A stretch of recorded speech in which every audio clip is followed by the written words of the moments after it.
Hi, I'm Amy Moskowitz, and I'm the reference manager at the Haverford Township Free Library. Today I'm recommending Wild Game, My Mother, Her Lover, and Myself by Adrienne Brodeur. In what the New York Times Book Review calls, quote, exquisite and harrowing, unquote, in this memoir you'll meet young 14-year-old Rennie. Rennie's life has changed forever one January night when her mother Malabar tells her that Rennie's stepfather's best friend Ben just kissed her. Now, all of our relationships with our mother are different, special, and unique. Yours may be loving and close, or distant and strained. But regardless, your experience was most likely not similar to that of Rennie and Malabar's.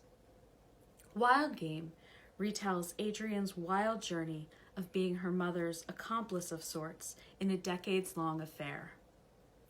I found myself drawn into Rennie's life from the early chapters of Wild Game. To be honest, though, I didn't know if I would like it at first.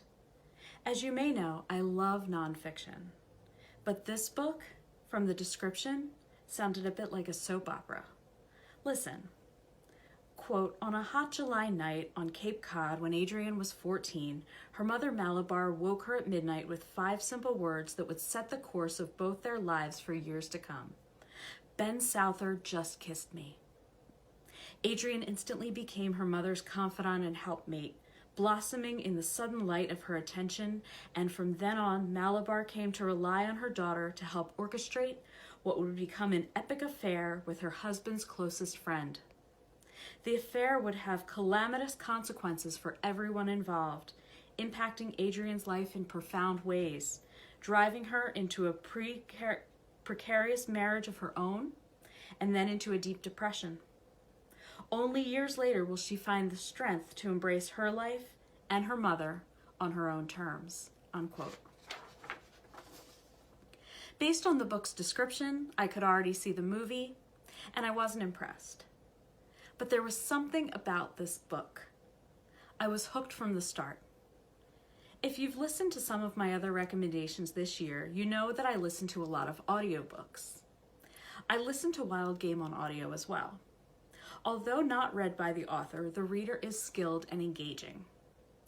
The book made me reflect on my relationship with my mother and consider the ways it was different from the relationship outlined in the book. You may find yourself doing that with this book as well. However, at the heart of this book is a coming-of-age story of a woman finding herself against the odds of an unusual family situation. And as I said, I wound up really liking it. We read it in November for the library's nonfiction book club and had great conversations about the people in it, the subject matter, the setting on Cape Cod, and the relationships in the book. I think you'll find a lot there, too. So read Wild Game and come back next week for more recommendations. Thank you.